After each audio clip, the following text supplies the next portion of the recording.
Hey folks, welcome to the Crappie Now Tip of the Month. I'm with my good friend Dale Black from Gamma Line. Dale, how you doing? Real good. You know, today we were actually out on Pine Tuning Reservoir doing some fishing under a cork. And one of the things I've told people over the years is if I'm fishing under a cork, I like to tie that line tight to the jig head, not a loop knot.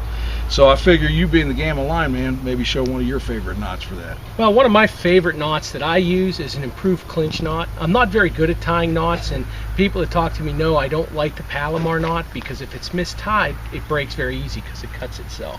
So what I do is I just tie something my dad taught me when I was little, when I was fishing.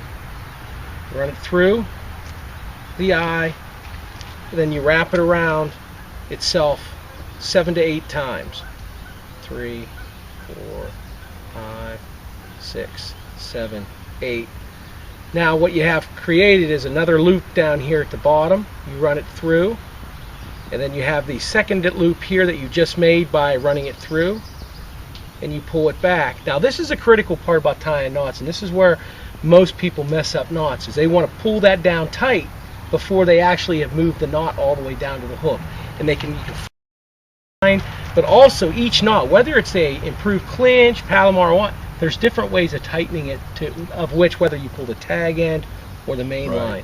On this one, I just slightly grab it and I pull it on down, and then as I hit the hook, that's when I cinch it tight.